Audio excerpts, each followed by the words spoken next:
to me and I'll give you the key. It's easy. Just keep on hopping, keep on rocking, and don't start stopping. It's everything you need just to walk the scene. And if you wanna make it better, you give it to me. I'll grace it.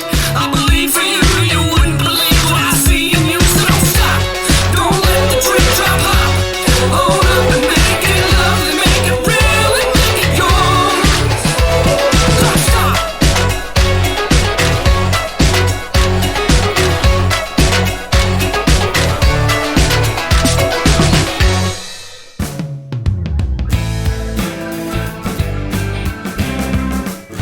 All right, Victoria, round two. We haven't had you on the podcast for like 4 years or something crazy like that. Long time ago. I want to say, Yeah, 5 yeah, years. 2018. So probably, yeah, 2018 or 2019. Yeah. It's been a been a hot minute. But Yeah. you've been a busy lady. What have you been up to? Gosh, getting married, moving to the States, pandemic, being stuck in Canada for a while, all the personal stuff. But then from a professional work stuff, it's been a lot of the same actually, except for going deeper because you can do a lot in 5 years when your topic and realm of study is not changing.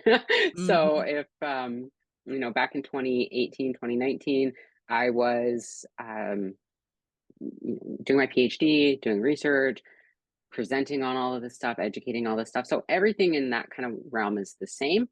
I would say though that my biggest thing right now that I'm working on is side projects. So not that I have a lot of time for side projects, but it's cool to be able to work with other clinicians and practitioners to be able to bring their knowledge and my knowledge together. And I cannot wait to talk more about this. Mhm.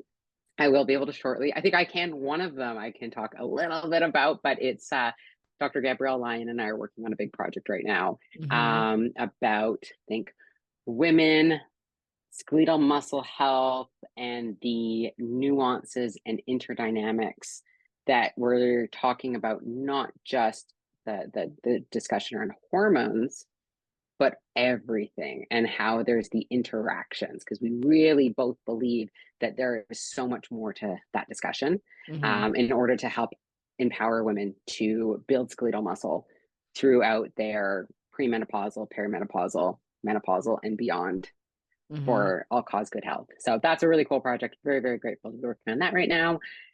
And yeah, then just writing my life away with research. I love that. So let's talk about that. We have some people that are probably new to the podcast, and then we've got some of Sure. our old favorites that are always hanging in there and listening to everything. But what kind of research are you in? Yeah, so I am an interdisciplinary researcher, which I like to just describe it as I study the human body, but specifically the athlete body and the female athlete body. That's my that's my world, is looking at women. But I look at it from cellular to social and beyond. So the lens that I bring to it is very unique in that I have my background in physiology, or the hard sciences, the natural sciences, but then I also have a background in the humanities and the social sciences. And so I bring all of those perspectives together to look at the athlete body and the female athlete body. And specifically with my actual like doctoral research, I look at the use of pharmaceutical steroid hormones. And what I mean by that is androgens, estrogens, and progesterones, and how they have, really how we've come to use them, see them, understand them, apply them, come up with certain ideas within science about them, uh, and all of that and more. So it is a lot. I love it tremendously.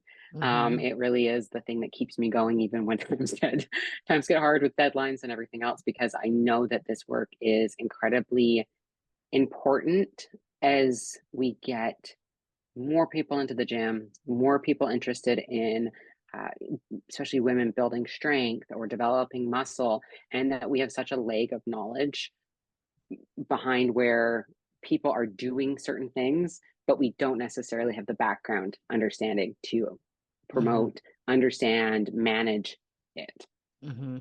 And I think this is huge, not just from a gym standpoint, but also from this new functional medicine push for testosterone replacement therapy or estrogen replacement, progesterone, all of these things. Mhm. You have the like it's starting to flood outside of the gym, right? Yeah. And when people think of quote unquote steroids, well, people think creatine's a steroid, so there's that too. But which it's not, people, so we could talk about that. But anyway, I had a dad come in. On a side note, I temp every once in a while at a local supplement store, and he lets me do all my work while I'm there, and it's just extra change. And I love meeting people and getting out because I live in an office, and I don't get to talk to people.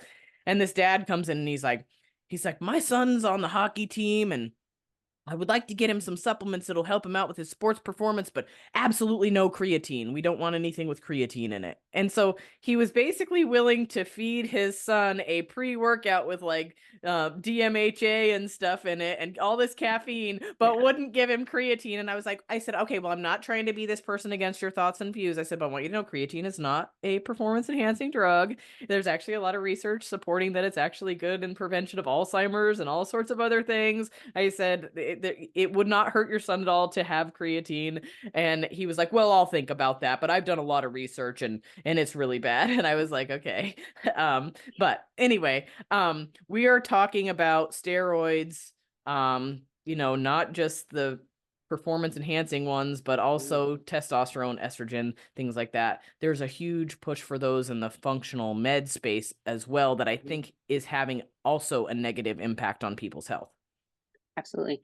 Including even, I would go mainstream. So we're having right now this beautiful revolution in women's health in the second half of life. So Mhm. conversations around perimenopause and menopause, around hormone replacement therapy or HRT. And this is an incredibly important conversation. There's been a lot of misinformation that has, I mean, even the North American Menopausal Society, for example, came out and said, like, we were wrong. We shouldn't have told people to avoid HRT. The research was not correctly done. And this is now what we know, which was a huge. I mean, I get goosebumps because it was such a huge, important moment that happened, which I love, but I also have my reservations around, especially on social media, some of the discussions that are happening that are going like, well, all women in their 40s need testosterone. All women need estrogen replacement, and um, they're very narrowed. They don't look at the individual. They don't look at the kind of the spectrum of different discussions around it. They're just very, very close-minded, generalized ideas that then creates more confusion about, Mhm. well, what do I do as an individual? What do Mhm. I do as, hey, a 44-year-old that's done um, having kids and that wants to be able to develop the healthiest body I can as I'm now going through this perimenopausal experience? And so I feel that the conversation around like, you know, steroid hormone use it is, at least maybe it's just my social media and who my friends are and everything else, but I try to follow more like dog accounts than I do like human accounts, and I don't follow people in the fitness industry unless like I know them. So I don't know, but like when I look at my whatever, the people you may know, or the second tab, I'm so terrible with social media, the second tab where it shows you a bunch of different accounts, I'm just seeing a lot of different people having these big discussions around the pharmaceutical use of androgens, estrogens, and progesterones, and then Mhm. other compounds as well, from peptides to growth hormone use or other types of pharmaceuticals, some of which have been used in kind of the sport performance world for a Mhm. heck of a long time, others that are new to both worlds. And I Mhm. just think that conversation is lacking a lot of really important nuances. Mhm. Absolutely. And I would agree with that. And I think we're also stuck in this mentality that more is better. Mhm. And so you're seeing these superficially high doses of things being prescribed to women when it's completely unnecessary. Yeah. And I'm not sure about you, but what I'll see is like these like crazy androgen levels being given to women. And they're like, well, I feel great and blah, blah, blah. And it's like, okay, well, you feel great for this first part of this, but then what happens after that? You can't maintain these crazy levels. You end up getting a bunch of stuff on the backside that is negative. So, it's something that needs to be brought up, and it makes me uncomfortable as a coach. I'm not a doctor, right? So when I have someone and we take a look at their labs and I'm like, oh, yikes. Okay, this needs attention, but then what provider do I send them to that's going to get them the attention they need without blowing their estrogen and their progesterone and their testosterone levels out of the water? So it's a hard talk to have, to be like, well, I'm not a doctor. Here is my humble opinion on something. I'm going to refer you to this person, but this is what I'm saying as far as giving you some education as to how these things work so that you can make an educated and informed decision with your medical practitioner. Yeah. I mean, I deal with that myself and I work with clinics. So it is tough. And I think that is that bit of a gap in understanding.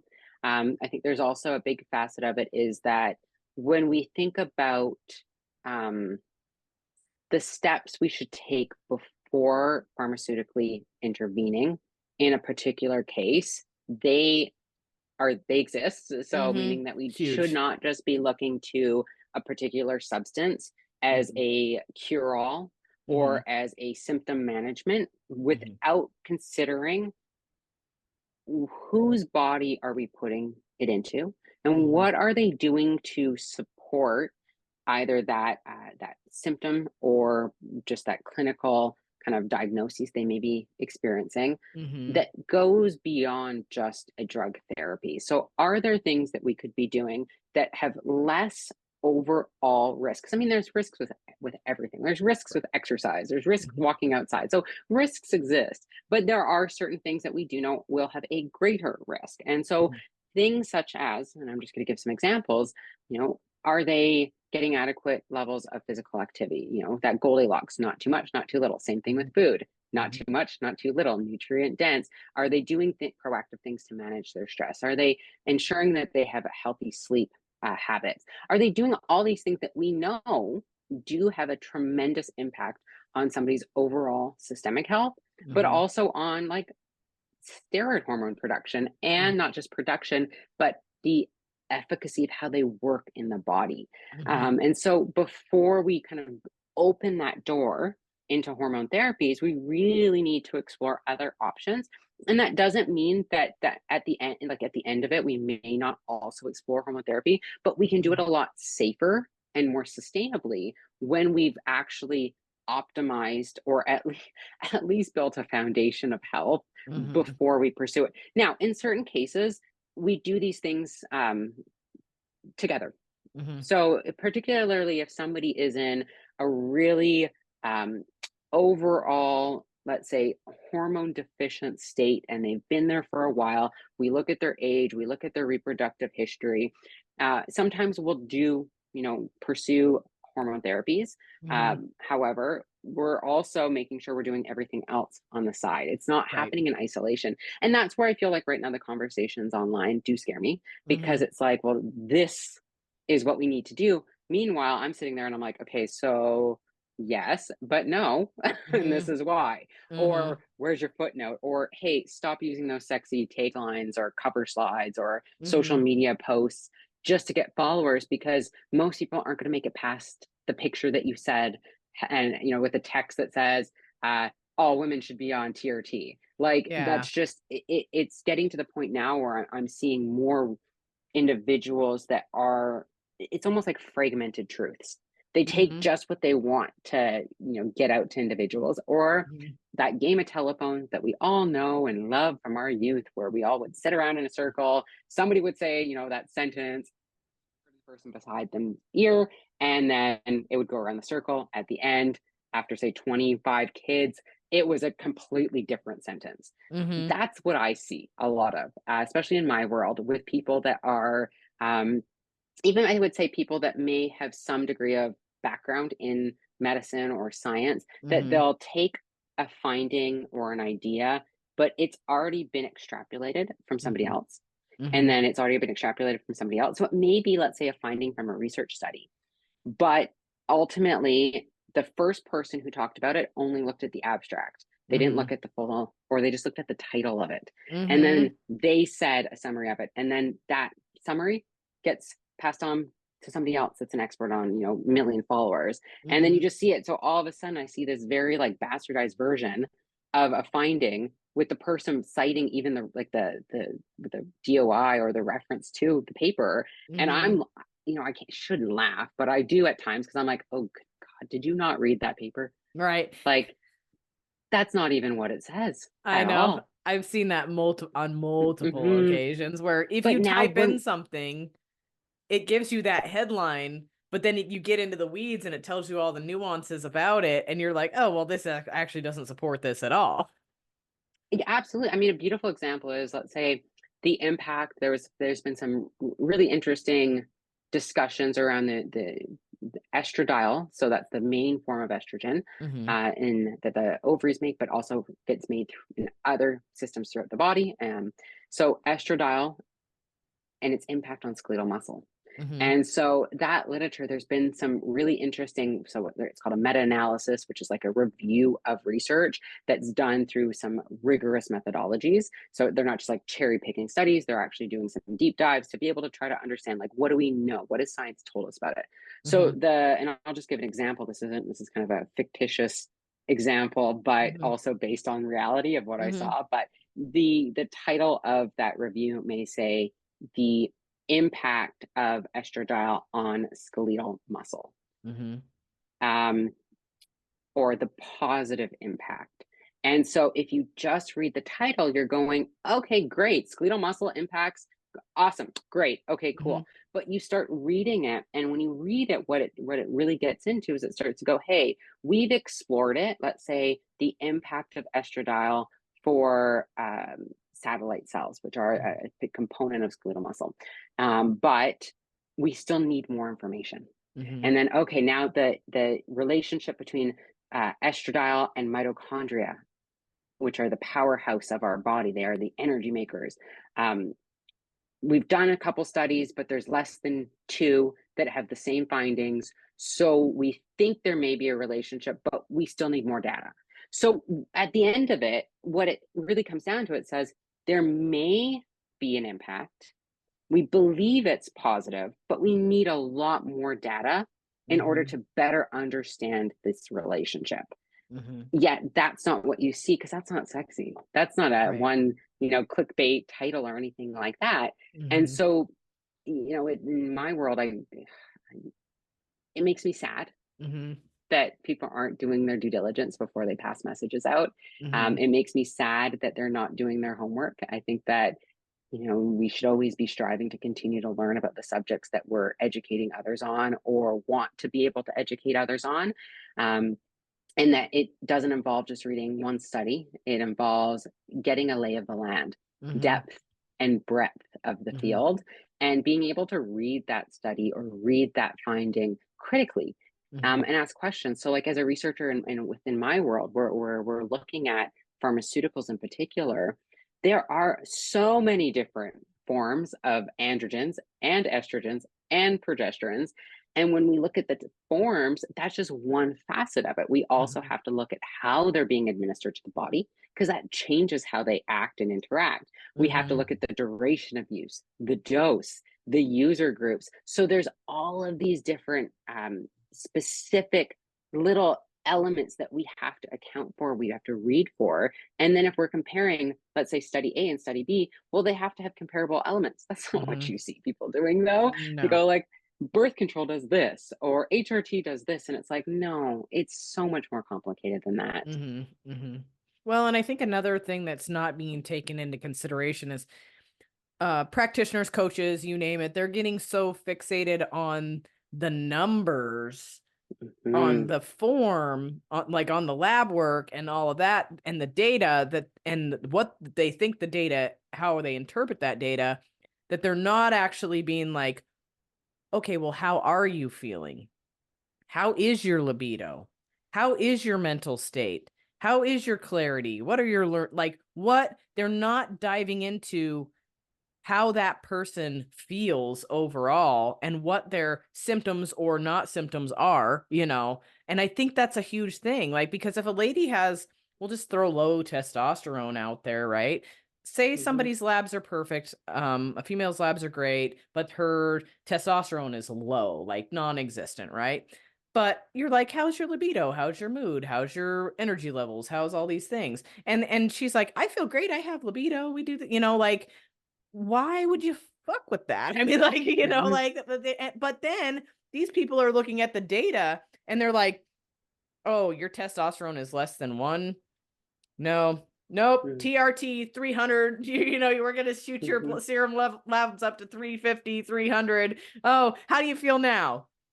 Like, they're not taking into consideration all of these other factors and other things that need to be addressed. Like, we have lifestyle factors, we have nutrition, we have stress, we have sleep, we have all these things that impact our production of our hormones as well that are not being addressed. It's just like paper, here, have this hormone. Yeah, and androgen physiology is incredibly complex. Like, you couldn't have picked a more complex example because it's incredibly complex. But one of the things that I look at and what I see a lot of is when people get, say, that idea of a coach or a functional medicine practitioner or a consultant or whomever says, "Hey, you have low testosterone," and they are only often looking at that one reading. And that's really problematic because when in a female, we have to ask, where are we making our androgens from? So number one is that testosterone is one of many androgens in the female body. There are certain androgens that we don't even have, let's say, mainstream testing for yet. A group called the ketoandrogens, that they exist and they exist higher in certain populations. We know that ovarian androgen production, for example, we have to then look at other markers of ovarian hormone production and other markers that influence ovarian hormone production, like the pituitary signaling of FSH and LH, so follicular stimulating hormone and luteinizing hormone. We have to look at what's happening downstream of testosterone. So what's happening with some of our metabolites of testosterone, what's happening with estrogens, right? If we think about how are women making a lot of their estrogens is through the conversion of androgens to estrogens. So we have to look at something called sex hormone binding globulin, because that gives us some insight into that ratio of testosterone and estrogens, among with other hormones as well that interact and influence it. We have to also look at just the whole body overall to see if there's any kind of what we would call secondary signs of low androgens in the female body. We have to look at, like you said, lifestyle. We have to look at kind of like these inputs. So what's inputting that may either help to promote testosterone production or may diminish or deplete testosterone production. We have to ask too if she's still going through kind of our reproductive cycle. So if that individual's not in menopause yet, we have to be able to go, okay, well, this may just be where you're at in your menstrual cycle right now. And so we have to, there's never, very rare, I should say, okay, very, very rare, would a diagnosis of, let's say, low testosterone, which would be like hypogonadism, happen with one test. And it's also in clinical medicine, it's not often used. So testing is not often used as that gold standard to provide a diagnosis in women of like hypohormonal conditions, because we know that things are always moving. Now, there is a way that we can do it better in terms of testing.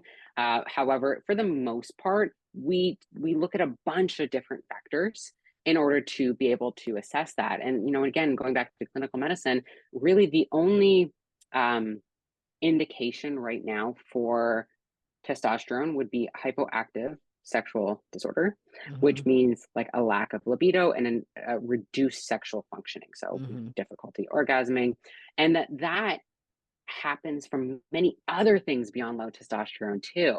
And so we have to rule those out. I think, like libido is one of my favorite subjects to talk about because it does get often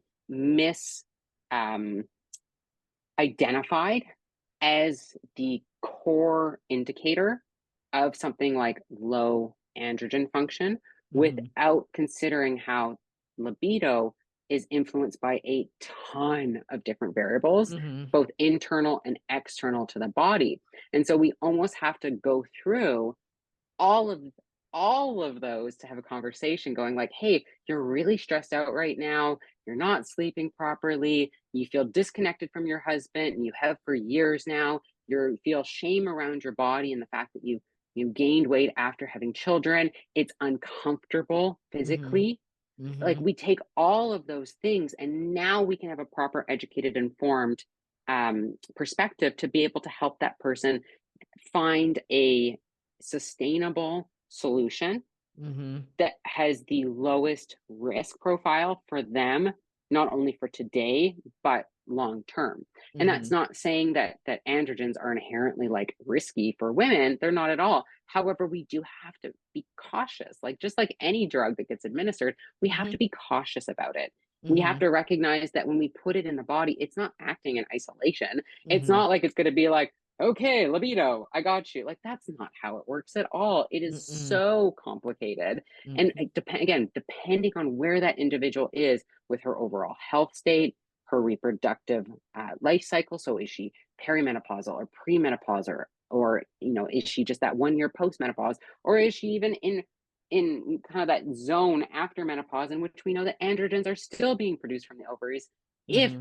she has them, right? If Mm-hmm. as long as we don't have an ooectomy or a total hysterectomy. So Mm-hmm. we have to look at all of those factors before we just go, hey, here's your script, have a good day. Mm-hmm. And nothing, as you can tell, drives me harder into kind of my standing on my soapbox than that.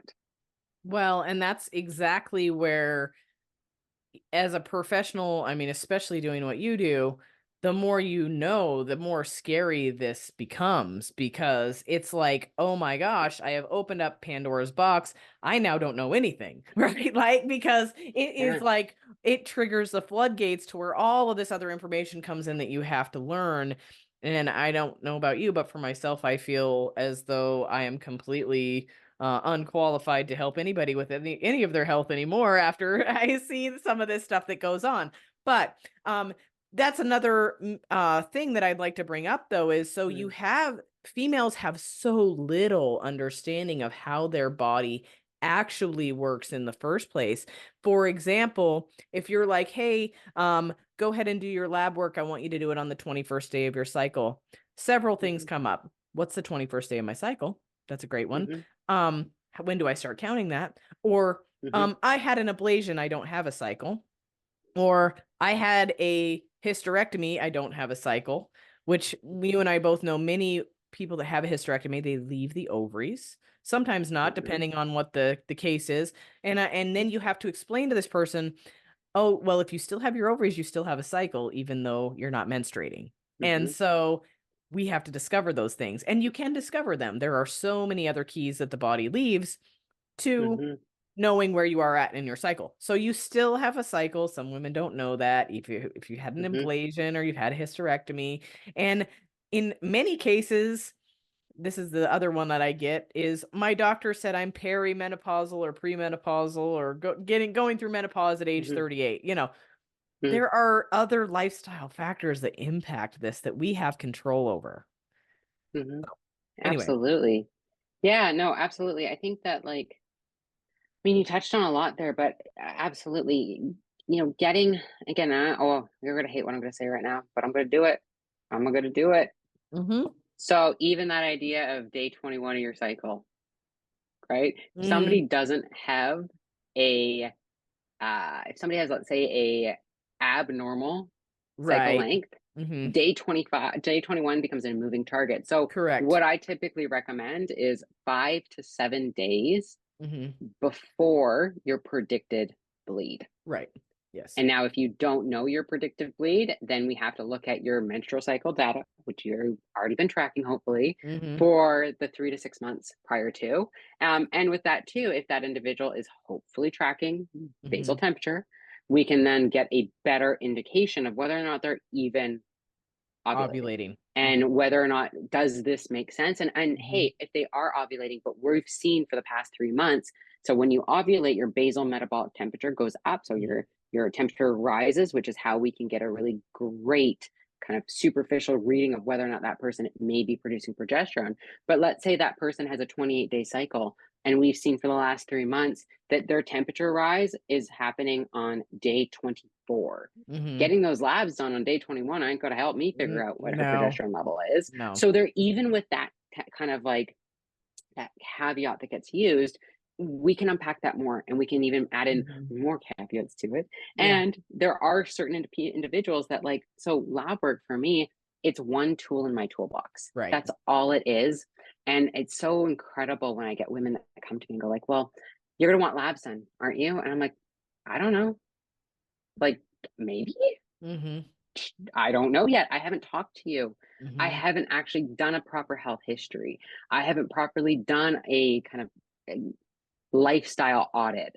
I don't know where to get these labs done in terms of if you have a cycle or not, or even what we need to run. Sometimes we just do a general health check first before we go in, and we have that person, sometimes, especially if they don't have insurance, spend like $500 for a bunch of markers that are going to tell me diddly squat. Or, you know, what I see now is people just going, get this $2,000 worth of labs done, not being transparent and saying, hey, I get kickback for this. And then that person having a bunch of data that literally, I don't give a crap, because the initial stuff that should have been done isn't there. Like, don't go deep unless you have to go deep. And I think that that kind of comes down to, I think right now, the commercialization aspect. So people, you know, coaches, practitioners making money off of labs, but also the insufficient knowledge. Like, hey, instead of doing a very careful, like if I'm going to go fishing out in the open waters and I know I want to catch this one type of fish, my lure is going to be specific, my bait's going to be specific. What I see coaches doing is like giant net casting, or even like bottom dragging with nets, where they're just, maybe we'll find something, rather than going like, hey, you're training fasted as a 30-year-old, and you have for 3 years, and you're concerned because your menstrual cycle is irregular, very, very light, and sometimes disappears for 3 to 6 months at a time. Why don't we address that first before you go and spend all this money? It's, you know, we can do a health check, absolutely, but that doesn't mean that we're running these advanced panels or these metabolite tests or anything like that. You know, we can see what this impact is for your health overall. But hey, running FSH and LH and, you know, more of our sex hormones may not make sense for right now. Correct. Yeah, I actually just had this conversation with, I've had multiple, lots of things we just talked about. I've had conversations with lately, imagine that. But I was just talking about this. There are a lot of coaching situations right now that right away are doing Dutch tests, GI maps, doing like thousands of dollars worth of tests. You can do a basic lab panel, get a quick idea of what's going on, just to kind of drive you. And honestly, I have like a huge Q&A thing that I do with people, like just to talk about, you know, digestion, libido, mental state, like all these kind of things, right? I can get a ton out of that, and I've done that before. But getting a basic panel is a good little compass, I guess, to send you in the right direction. But like I was explaining to a client this morning, actually, before I got on the call with you, I said, we can supplement and test and do all of these other things. I said, but basically what I see right here is we're already working on lifestyle trajectory stuff and nutrition and sleep and stress management, all of these things that are going to impact these more positively than any other thing out there. I said, so let's start with all of those basics. And then if we need to dive further into things, we will. But there's no sense spending a bunch of money on a bunch of these tests when you know you have these other factors that need to be addressed prior to beginning, even some of this crazy supplementation people. I said, let's do some of the basics. But I mean, you could take a million great supplements. There's a million out there, right? I mean, you could spend thousands, but is that necessary? No, there's low-hanging fruit here. Let's address the low-hanging fruit and then go back and look at DHEA and look at testosterone and look at estrogen and all of those things. Yeah. And I mean, that's been my mission since I came out into the, I guess, professional world in 2016, was getting that consciousness, because I was seeing it back then, Mm-hmm. where it was this broad brush approach of everybody should be doing X, or we need to be running all of these things. Even back then, it's only gotten worse. Mm-hmm. But it's refreshing for you to hear that, because part of me goes like, it's happening. Like, people are getting what I've been trying to get out there for so Mm-hmm. long now, because it's it's unnecessary now, and it's not for everybody. There are some people in which, so I work with a couple of different clinicians at different clinics around the US, and I also work with, there's different practitioners all around the world. But there are certain individual cases that this is going to look different, but we're not going to know that unless we first see who we're talking to and who we're trying to help. We have to be able to do that proper assessment to be able to then better understand how to navigate it. And so I don't want listeners being like, well, Victoria said never do that. No, that's not the case at all. There's a time and there's a place Mm-hmm. for many different things. I'm not going to say all things, because there are certain things being used right now that there is no time or place for them. But that it's got to be done in context. And, Yeah. and that context piece is such an important element. And then when we do, say, pursue certain types of testing, to make sure that it makes sense. Make sure it makes sense for them, not only like financially, but also just like within their health status. So if somebody's just, say, got back to healthy eating, they've got back into the gym 3 days a week, even though they may have some physiological challenges still, in terms of like they're unhappy with their body composition, or that they're not having productive sleep at night. So let's start with the basics first. Let's try that out for 3 months, and then let's come back and evaluate. I Mm-hmm. find that in cases like that, one of the best things we can do is give somebody this timeline and say like, hey, let's try this for 3 months. This is what we're going to do. We're going to make small tweaks along the way, of course, but let's do a proper like eval in Mm-hmm. 3 months, and then determine our next steps. And if you were able to hit like 80% compliance, then we can make a decision about what to do. Maybe we're going to do the same. Maybe we're going to try to switch things up to try to get a higher compliance for lifestyle and dietary and training. And then from there, from a lab work perspective, we're not running labs on data that's going to soon be old, Mm-hmm. because it's going to be changed by what our lifestyle is doing, so Right. yeah. And then I just see things too, like people running the wrong tests. Like they're running testosterone in a female, but they're not running the proper assay, and so the levels are going to be skewed.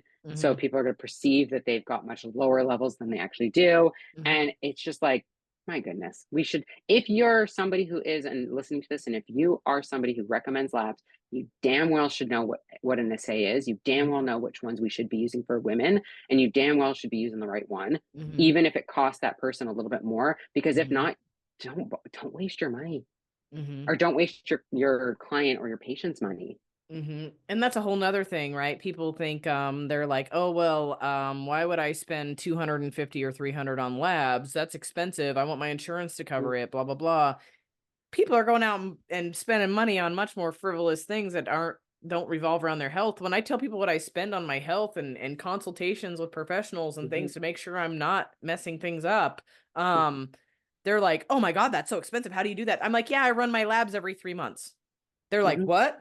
And I'm like, I'm making sure, because of the level that I'm performing at, that I am not Yeah, damaging my health any further than I probably am just by yeah, pushing as hard as I do in the first place. So yeah, those are important things. But I do want to rewind on a couple of things you said there before we dive into actually what I would consider to be the more nuts and bolts of this talk. But yeah, you did bring up the training fasted and cycles and stuff. So yeah.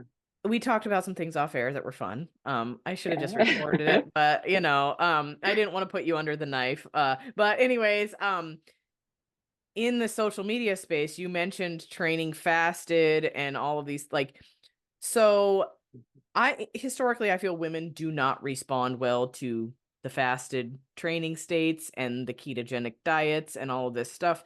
And we talked off air about like any people are grabbing onto anything they can that's going to make them a celebrity on social media.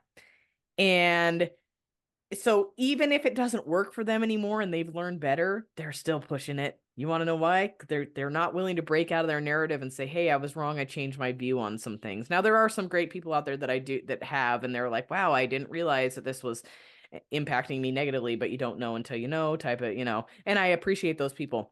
But I have worked with influencers who come to me and they're like, I haven't had my cycle for so long, but they're this ketogenic hormone fasting expert, helping women get their hormones right, and the push for many of these things on social media that is making these things popular and trendy oftentimes isn't with your health in the best interest, which is huge. Absolutely. I mean, I get that once a week. Mhm. So, we like, so just going to the fasted. So one of the things that we know to be true from enough good research, right? So, the research around women, physical activity, nutrition, it's there is a lot of it. It's been done for, I mean, actually over 100 years, but Mhm. it's not always good. It's not always Right. the best methods or anything like that. But I can say that when we look at um, both, I'm going to say, empirical data and also like anecdotal data from uh, physicians and other types of researchers working in this world. Mhm. One of the things that we believe to be true, bringing those two worlds together, is that the hypothalamus. So if we think about women's reproductive health, the hypothalamus is one of the major players. It sends signals to the pituitary.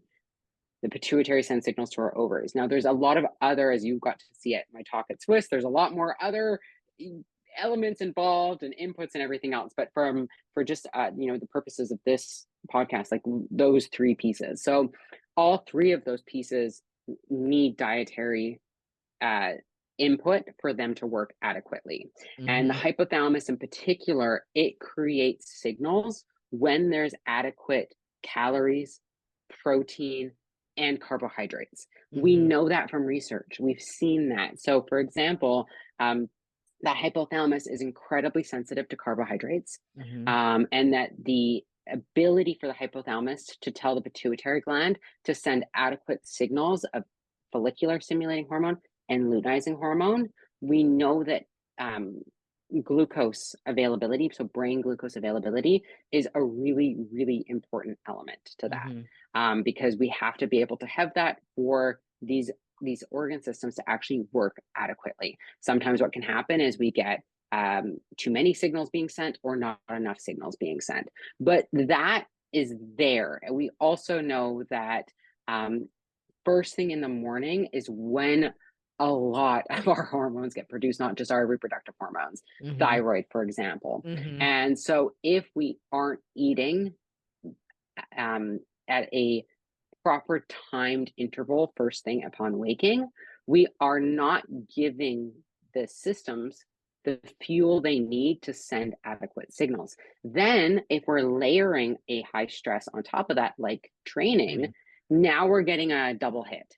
And so when I look at somebody's, let's say, their case, and I'm looking at like their history and their lifestyle, and sometimes they'll have labs from other practitioners, and sometimes they'll even have like ovarian ultrasounds and everything else. And so when I look at everything, and as soon as I see that they're going, okay, I'm training fasted 4 days a week and I've done this for the last 2 years, I can tell you I can directly trace back when they started to see issues with their cycle.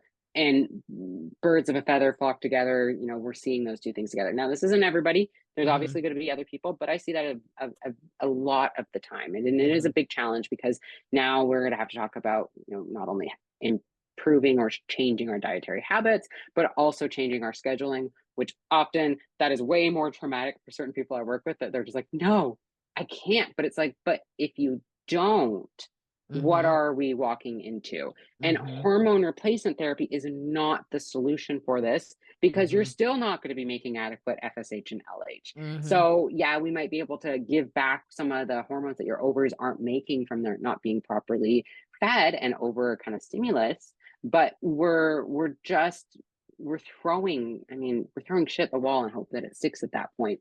And Mhm. so it's not the solution forward. We do need to really kind of have these hard conversations with individuals. There are, this was like especially when I was a teen and into my early years of exercise science, the idea of ovarian set point was still an extremely common topic, where it was that your ovaries have a set point of how much energy availability they need in order to work. And this was that idea that if you drop below a certain weight, you are not going to have enough energy for your ovaries to work. It was also applied though to caloric intake. So if you drop below a certain caloric intake, you're now not going to have enough for your ovaries to work. That's not, I mean, yes, there's still research that supports that, but there's also some research that challenges that as well. Some stuff that goes like, well, what about for how long you kind of push this set point? What about for individuals that say were obese going through puberty and now are no longer obese? And like, are we still seeing that set point, or are we seeing it change? So there is a lot of nuances to that idea. I can remember being so angry at my general practitioner. I was 16 years old when he told me that, and I had an eating disorder. I was on the other end of that, and he told me, he was like, you just need to gain weight. And I remember being like, yo, I'm 130 pounds at 5 foot. Like, that's not. And he's like, but it's your set point. Fast forward a year later, when I'm in exercise science and first year university, learning that again, but now having more knowledge to challenge that idea. And I wanted to go back and throw that at him, but I didn't. I grew up, I got better, but it's just that there is a lot there, even with people doing carnivore, for example, that they tote this, okay, only eating meat is the path to performance and to health. Only eating fats, right? Keto is the path. No, the best path forward is the one that nourishes your body and gives you both micronutrients and macronutrients and sufficient fueling, and to consider how much you eat, when you eat, and what you eat. It's that simple. Well, and that's a huge thing, because you see people eliminating these full food groups of things, but they don't realize like our microbiome thrives on many of these micronutrients and these prebiotics and things like that. And so therapeutically, can there be tools that can be used in a diet style like that? Maybe yes, temporarily, yes. However, more than likely it doesn't need to get to that point, right? There's other, Yeah, and I think it depends on who. Like, are we talking about using, are we talking about somebody that actually has determined insulin resistance? Yes. Not just they have insulin resistance. No, we've determined that they have insulin resistance. Could a short-term intervention of low carbohydrates, high protein, moderate fat, that will put them into a deficit, be of clinical utility? Absolutely. But we cannot do that forever. Right.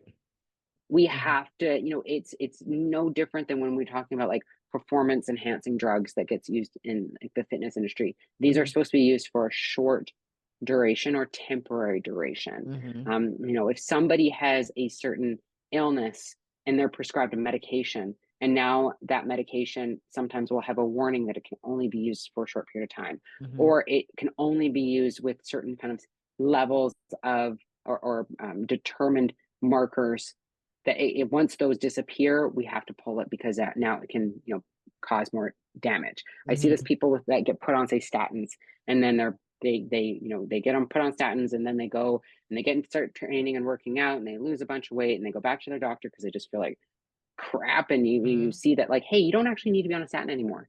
Yeah. Like, you probably didn't need to be on in the first place, but hey, say la vie, we're past that, we're beyond that. But like, you can't now be afraid to come off that statin because you've never been in this place before. You've never had this lifestyle before. You've never had these labs before. So we have to just try it and see what happens. And I see that with people too, where they get stuck on a certain dietary regime that maybe served their former version of themselves, but no longer serves their new version or their future version.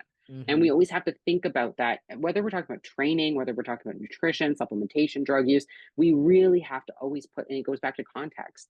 You know, I see women that come to me that they're like, I can't sleep, I've got terrible insomnia. And, you know, my former practitioner told me to try X, Y, and Z in terms of supplements. And then here I look, hey, you're cutting your last meal off at 6 p.m., but you're going to bed at 10 and you're training at 4 p.m. So that means you're training at 4, you're having one meal after you work out. Now you're fasting. No wonder you can't sleep. You got the munchies. Like you gotta feed yourself to get the, you know, to get the proper hormone production to facilitate healthy sleep. Right? We know that serotonin has to be produced to be able to help promote melatonin, and that we know that carbohydrates impact this. We know carbohydrates can be incredibly also calming for our nervous system. So I just feel that, yeah, diet impacts our hormones. It impacts our overall health. I see women all the time that feel like they're doing the right thing because they've been told from a previous diet coach, or they've been told from a social media person, when the reality is that that's not serving them. And we can see it because of their energy, because of their, I mean, crap hypothyroidism shown on labs, or their lack of cycles, or their, you know, body composition that's going in the wrong direction. And so yeah, food matters. Food is fuel. Well, and I'd like to reverse onto something that you said at Swiss that I actually didn't realize. I don't know why, and it makes total sense to me, but you were talking about how while your hormones and stuff are developing, while you're going through puberty, if you've had, I don't know why I couldn't say the word puberty, I was having a moment there. If you've It had, happens all the time to me. I'm like, if you're going through puberty and you are not getting adequate nutrition, how that can impact your hormonal cycle for life. Yeah. And So there's some interesting research on that coming out. So one of the interesting things is that our ovaries, they contain something called follicles. These are our eggs, and these are where we make our hormones from.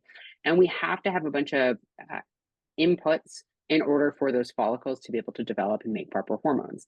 And one of the things that they need, well, they need a lot of things, but one of the things they need is they need micronutrients. So we have to have adequate levels of, for example, B vitamins and A vitamins and selenium and zinc. So we have to be able to have adequate input from that aspect, from a nutrient aspect, but then we also have to have proper input from a mitochondrial standpoint as well.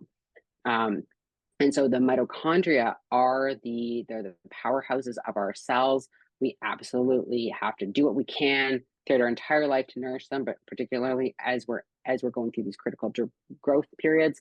So puberty, perimenopause, menopause, also, you know, even before that, early childhood. And we know that with some of the research has shown that individuals that either are getting overfed or underfed during puberty, there can be issues for mitochondrial function. So actually dysfunction of that, and that can be a really, and I see this less in empirical studies because I don't think this work has been done adequately yet, but in practice, what I see is that individuals have a very difficult time getting and maintaining healthy ovarian function, but then also pituitary and hypothalamic function, so that the receptivity of those to FSH and LH can be altered.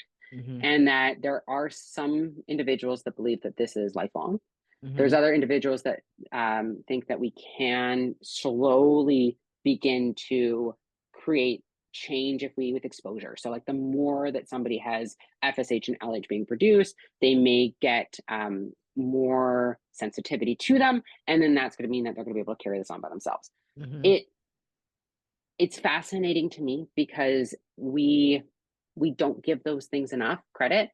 We focus so much on hormones and hormone levels that we fail to see, hey, there's a lot more happening here. You know, the follicle quality, So in the especially perimenopause, menopausal discussion, right now there's a lot of discussion around it, and a lot of discussion that goes like, once your eggs are gone, they're gone. And it's like, yes, but it's also the quality of eggs, and the egg quality, poor egg quality can plague us at any age. It's not just when we're in our 40s or in our 50s. It can happen in our 20s. It can happen even potentially earlier than that if you're eating way too much, high saturated foods and simple carbohydrates, and you're not exercising, and you're not having a healthy lifestyle. So it can happen even in our youth, and we see that right now with like skeletal muscle, for example, that there's something called sarcopenic obesity, which means that when people are overly obese, they have muscle degradation or unhealthy skeletal muscle. And we're starting to see that and getting more and more studies about that in youth because of dietary and poor exercise. I personally feel like we're going to see more of that research being done on girls and early teens for how it affects their eggs. Because it absolutely does. When we think of something like polycystic ovarian syndrome, which would be when it's a complete like metabolic breakdown of our hypothalamic pituitary ovarian system, that is so directly related to things like insulin levels and so directly related to inflammation. And so it's so interconnected. And I wish we had more consciousness about that. Right. And I think that also, I had just this huge, like, I remember sitting in the front row, and you were checking me out the whole time. I know her. It was so hilarious afterwards. That was a funny part, but I was going through my Rolodex in my brain being like, who do I know her from? Where do I know her from? It was so funny. But I remember you saying this, and I was like, oh my God, with what's going on with fitness on social media right now, and the uptick in eating disorders at a young age, these girls, and like the push of PEDs, and I was like, oh my God, this is just like a huge recipe for disaster. And then paired with, here we go, birth control.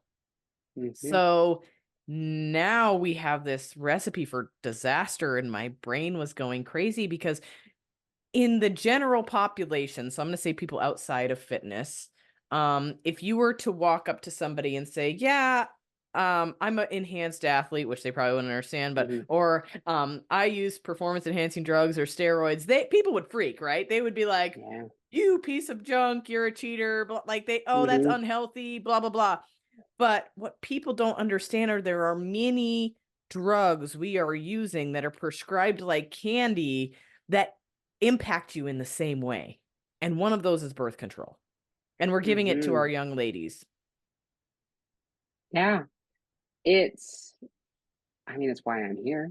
Because that's my story. That's part of my story, is that, prescribed as a young dancer an oral contraceptive when I had only had 2 cycles. They were not ovulatory cycles, because we that first 7 to 10 years is so important after we go through menarche, which is the first cycle. That's when our bodies are developing, not just our reproductive systems, but everything is developing. We're going through these beautiful growth periods, but particularly for our reproductive systems, it's trying to learn how to work.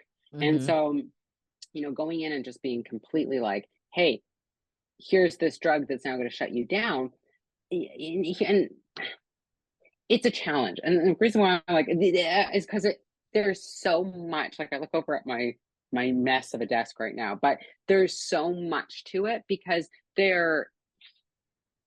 individual status matters. So there can be individuals that get put on an hormonal contraceptive at a young age, and 10 years later decide to come off, and they're fine. They can resume regular ovarian activity, no problem.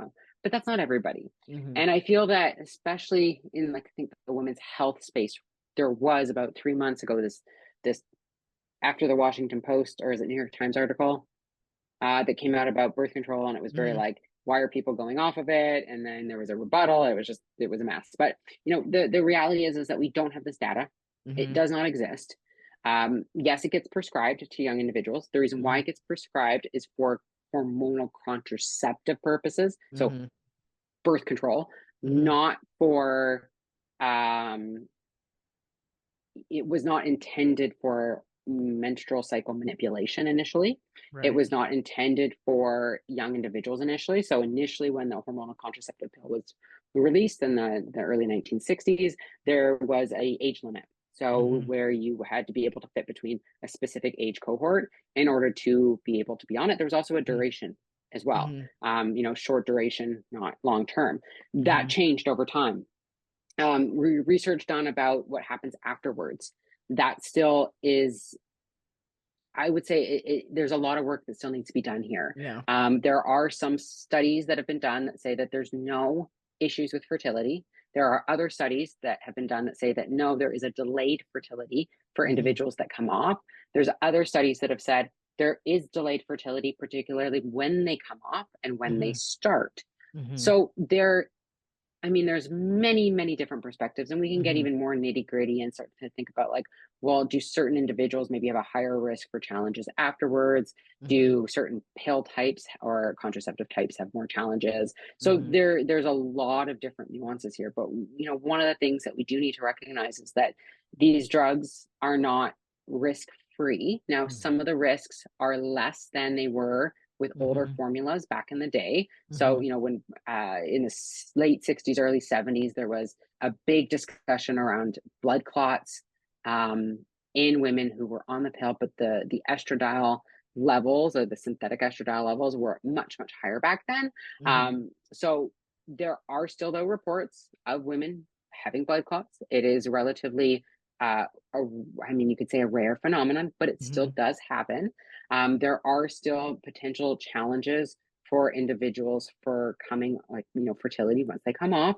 So we need to have this discussion. There needs to be more transparency when they do get prescribed in order for that individual to make a conscious choice about it. I am pro female rights and I'm pro, birth control, but there are many different potential technologies and tools that can be used, and that we as this is part of what I do within like educating practitioners, is to have that discussion around, hey, let's learn about all of these different options. And if you don't have time and if you don't want to, then we need to find somebody in your community that we can refer out who can do this type of counseling, because that's what it is. We're going to be able to counsel them and give them the choices and the options, and to be able to have that conversation around like, hey, you're 18 years old, you're going to university, you are likely going to have unprotected sex, you're worried about STD risk and pregnancy risk. Well, birth control is not going to protect against STDs.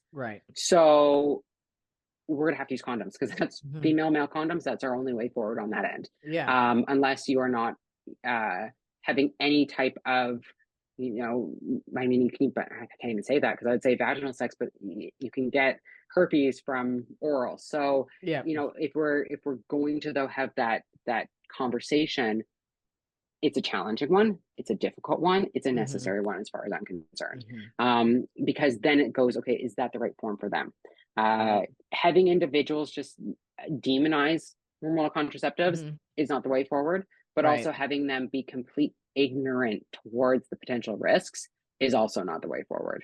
And I feel there's not a lot of informed consent coming along with birth control. Absolutely. And the other thing that I have a major problem with is it's being used as a band-aid for a lot of other things now. You have people, like, all you have to do is go in and say, oh, I have a little bit of acne, and they're like, oh, well, have you tried birth control? Or how many young girls do you know now that are developing PCOS earlier and earlier and earlier due to their metabolic health? And they're like, oh, well, birth control fixed that. It's become much more than just a contraceptive. As far as contraception goes, I'm all for it. I think as long as you're informed as to the risks versus rewards and etc., great. But my problem is there's so many other things that it's being used for that could be addressed in a much healthier way. Absolutely. That goes for a lot of different ways in which it's indicated, right? Because when we think about when we think about hormonal contraceptives, right, that is not a drug type. And this is, I have to say, like, this was one of the biggest challenges for my research, is how do we define this drug category that doesn't actually fit the ways in which we define other drug categories. Right. So one of the things that makes hormonal contraceptives unique as a family is that it is essentially for the most part, it's a pairing of Mhm. a synthetic estrogen with a synthetic progesterone. And Mhm. together they have an impact on reduced fertility. That is their goal. That is why they were developed. They were not developed for in those forms for anything else. Mhm. In the early days, they were not allowed to be prescribed for contraceptives because of laws that existed, purity laws. And Mhm. so, in order to bypass that, drug manufacturers and researchers said they are for women that have menstrual cycle challenges. Mhm. It was a bypass, though. Mhm. It was not supposed to be what we thought of them forever. Mhm. Unfortunately, though, that is really what you see when you start tracing them across time, is Mhm. certain ideas like that stuck and stayed. And Mhm. so I get messages, and I don't respond to medical questions or anything like that on social media, but I get Right. them every day of individuals going like, "Hey, I'm on the pill and my bleed disappeared. Am I now amenorrheic?" And it's like, well, You didn't no, the have bleed. pill bleed is not the same as a healthy ovulatory menstrual cycle. Mhm. Those two things look very different, totally different. And so Mhm. we can't call the bleed we get on the pill the menstrual bleed. My Mhm. husband, bless him, he is the most patient man out there. I've obviously been very open about my own reproductive history and Uh-huh. many fuckeries in my body, for Mhm. lack of a better term. But Mhm. I don't, whenever I get a bleed, he's like, "Oh, do you have your menstrual cycle?" I'm like, "No, I don't." I'm like, "I have an abnormal uterine bleed." Yeah. Yep. And he's like, just like rolls his eyes at me because I know what he means. Right. But Right. I challenge him to not call it that or Right. think of it that way, because that's not, my hormones are not doing that dance that Right. we would associate with a menstrual cycle, whether we're looking at an ovulatory menstrual cycle, an anovulatory menstrual cycle, or any of the other different kind of combinations that can happen. Mhm. And in the world of like the contraceptive world, women aren't understanding that that's not what we see happening, that they're not having a menstrual cycle, that there is changes physiologically we see. I mean, there's changes to cholesterol we see, there's changes to thyroid hormone we see, there's changes to Mhm.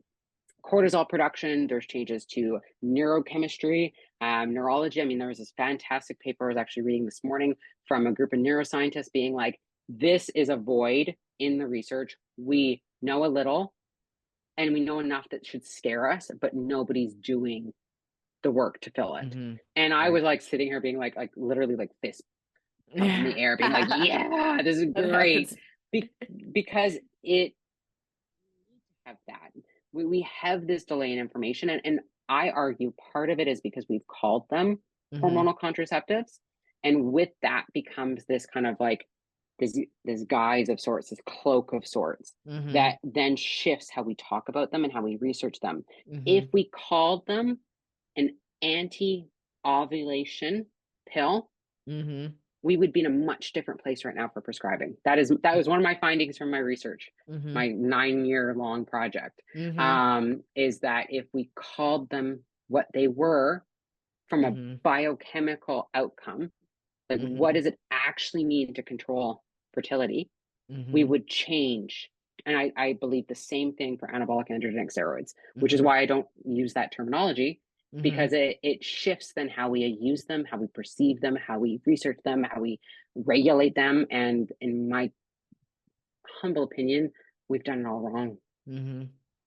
Well, and this is where you're killing me here because there's so many things that we could talk about with what we just Yeah. talked about here, and I don't have hours to keep you on here. I don't think Yeah. so. I want to move forward off of that, but yes, there's we could do a whole episode in and of itself on and you did talk about this at Swiss too, about the psychological impacts and sleep, and like there's so many things that this also impacts. So and like that also gets me back to all the people that are also taking SSRIs while they're taking oral contraception and stuff, etc. But okay, moving forward from that, I don't know how much time you have. I would really love. I'm as much time as you need. Oh, well, I mean, I don't want to keep you all day. You're a busy lady, but I I have intervals planned for this afternoon. You can keep me as long as Oh, you want. that sounds like me. That sounds like me. Anyway, so basically what I want to touch on is obviously managing the female athlete is your main research. So I want to talk about this because this is something that, as we spoke off the camera, there's a huge, like, there used to be a large amount of taboo around females that are enhanced or even taking testosterone replacement therapy, but steroids, testosterone replacement therapy, any kind of performance enhancement, people were very quiet about it and they did not share it. Now lots of people are sharing whether they are or aren't, which it has benefits and not benefits, right? So there's two sides to the spectrum here. I think it's made it feel like more popular, so people are justifying it when they shouldn't. But B, now people are, especially with females, because males, it's the bros been doing stuff for this forever, right? But with females, there's more research getting put into it because it's being brought to light that this is actually happening. But I guess out of all of the people that you know, this is not a research question. This is just because you are in the space. How many of these fitness people that are selling their programs and doing stuff online are enhanced and they're not disclosing it to the population? It's a great question. So right now in the research world, we don't have empirical data that suggests the rates of use in women. What we do know from very limited data on female dopers, for that's what they get called in the drug research, is that rates appear to be going up. Okay. Now, I've been around for a long time. I've been training in the gym since 2004 in the weight room. So I have seen a dramatic increase in females pursuing strength and strength fitness. That does not mean that all of them are also using drugs. That is not the case at all. However, if we increase a population such as female strength athletes, then we would expect to see higher rates of female dopers because we have a greater population and pool to pull from. We never had that before. So anecdotally, that's I can make that claim. I can also make the claim based off of more transparency around it. I would argue, though, and I actually just did on an interview I did with a magazine, that women, because of the taboos that still exist, it would be very hard to do a research study on rates of use because women are still going to hold back what they're using, why they're using it, how long they're using, or even whether or not they are, because of the taboos that exist. Right. So I don't think we're ever going to get a clear picture of it. I do feel, though, that from having an inside view as a practitioner kind of in this space, researcher in this space, somebody that is around a lot of people in this space, that there are a lot of women users that you would not know from looking at them because, growing up in the 90s, early 2000s, it was like you thought of female pharmaceutical androgen user and you automatically thought like East German, Soviet bloc, or like Olympia level female bodybuilder. Like that's what you thought. You didn't, there were no other options or individuals to even perceive could be on them. It was like, no, very, very like linear. That's what's going to happen. We know that that's not the case at all. And obviously with more sophistication, more users, we're getting, shifting of what that female steroid user quote looks like. So I caution though, because I do know of some individuals who get people perceive to use Mm-hmm. because they've got slamming bodies, Mm-hmm. a huge amount of athletic talent. And I know from seeing the inside Mm-hmm. that they're not users. Mm-hmm. I know other people that are users that you would not think because of their, let's say, retained femininity. Mm-hmm. And then I know of a lot of people in between Mm-hmm. that they are, dappled with a little Anavar once upon a time, or they're popping, SARMs like they're chiclets, Mm-hmm. or that they are using some monstrous steroid cycles that we would never, even like 10 years ago, consider to be okay for a female to take because of the androgenicity of them and the Mm-hmm. potential implications that has not only for like superficial like femininity but also like internal health. Mm-hmm. So I see right now just this absolute chaos when I look under the lens of female PED users. Mm-hmm. It scares me. Right, right. Well, and I think another thing is like a lot of people are like, well, so and so does it and they're fine, but it's like, well, they may be perceiving that to the outside world, but what does their Yeah. insides look like? What's their psychological? That's a huge one that I've seen with. So I do quite a bit of work with people that have in the past done performance enhancement of some kind, and now they're looking to repair themselves, for lack of better words, right? Get Mhm. back to a healthy state. And they've done this monstrous stuff, and yeah, they look incredible, and to the outside world they think, I mean, Mhm. honestly, let's say the general population thinks if you're fitness and you're shredded and you're muscular, like you're on that cover of whatever shape magazine, Yeah. that you're healthy, and 9 times out of 10 Yeah. that's not even the truth. Like you're unhealthy is all get out, right? When I did bodybuilding shows, people thought I was healthy and fit and I was like dying. So Yeah. but you see these people and under the hood it's pretty grim.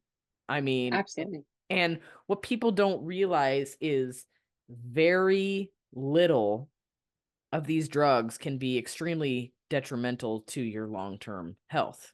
So I would like to get your take on this because a thing I hear a lot is it's just Anavar, right? Oh yeah. So let's touch on that one for lack of Yeah. better, it's just Yeah. Anavar. That's like one of the most popular like Yeah. female get lean, get jacked drugs, right? And half the Yeah. time it's not even Anavar. It's usually something Yeah. else. But like let's talk about this. Yeah. I mean, Anavar, it's funny. One of my good friends, and if I'll tell him to listen to this because she'll laugh, Uh-huh. but we used to have an inside joke. We used to be like, well, they give it to babies Mhm. because they do. So if people don't know the research around Anavar, which is oxandrolone is the drug name, is Mhm. that there has been research in which it was given to infant populations that were specific clinical. And so our joke was always that like that's how it gets kind of like thrown around in the fitness industry of like, oh, it's nothing. It's just Anavar, they give it to babies. But the reality is like, no, no, no. It is a lot. It does a lot, and it should not be thrown around like, Tic Tacs. Mhm. Um, and so with oxandrolone, when I was coming up through bodybuilding and kind of the powerlifting world, I was more in the bodybuilding world, but I mean, if you were a hardcore woman in the gym, you just all talk to each other. It didn't matter what you did. Yeah, There'd yeah. be track and field athletes. There would be like Olympic level or like Ollie athletes. We just were like, hey, you're jacked, I'm jacked, great, cool, we're friends now. But Mhm. back in Mhm. the day, it was that Anavar was not used long term. Mhm. It was typically used, it was considered to be like a big air quote, like female safe drug because of Mhm. its anabolic androgenic index, and that it could be used to promote this degree of like um, hypertrophy impact with Mhm. a lower potential side effect profile. Mhm. That was kind of the rhetoric around it. And so what I see today, though, 10, 15 years later, is that it's being used long term. So I see individuals come to me all the time Mhm. that are on it for a year Mhm. and they go, well, it's fine. It's just Anavar. I don't have any virilization. It's like, not exactly. You see their labs in a situation like that, and you see, okay, your lipids are all out of whack, your liver is all out of whack. Your reproductive hormones are non-existent because you've essentially castrated yourself, you shut yourself down, and that this may be something that you can maintain without seeing cataclysmic breakdown.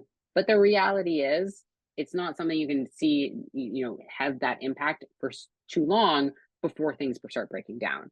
That they often will be in that kind of like period of time where it's like labs look like crap, body is banging, energy is still tolerable, not seeing anything like visceral happening, perception is they're okay, yet it's coming. I can tell you it's coming. I've not been wrong once with this, is that that those types of physiological implications are not benign. That, as women in particular, we need to have a proper ratio of androgens, estrogens, and progesterone. And if we don't, then we start to expose ourselves to, risks that are quite frankly unnecessary for our brain health, for our bone health, for our thyroid health, for our digestion, for everything, because these hormones, the right balance matters for us. And we may be able to tip the balance for a short period of time to a zone of, let's say, hyperinflated androgens, but we cannot do that for too long until things start to go south. Now, the other big pieces is that for some individuals, even tipping into this hyperandrogenic zone for a short period of time can cause dramatic outcomes. It always has to come down to that individual.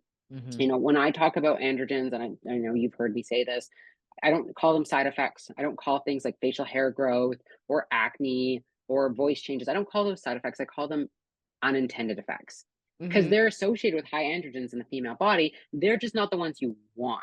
Right. But they are what's going to happen if you hyperinflate your androgens to a super physiological level. And you do that for either too long, it's unopposed, meaning that you're not also having adequate levels of estrogens and progesterones, or depending on just like all things you.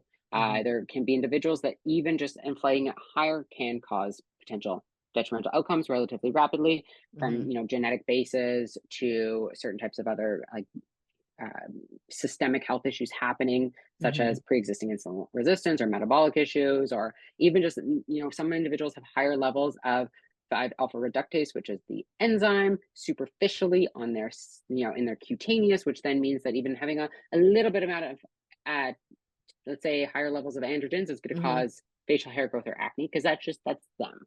Yes. And so there's so many nuances involved here. At the end of the day, Anavar is a pharmaceutical androgen. It has potential implications both from a androgenic effects, but also from a systemic effect.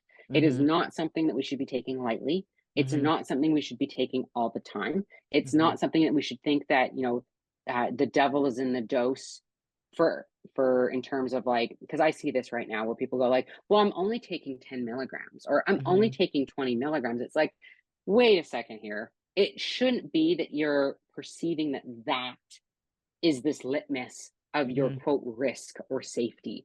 And then, another big thing is that whether we're talking about Anavar or other types of androgens, there is such a willful ignorance as long as somebody is getting the intended outcomes of performance gains.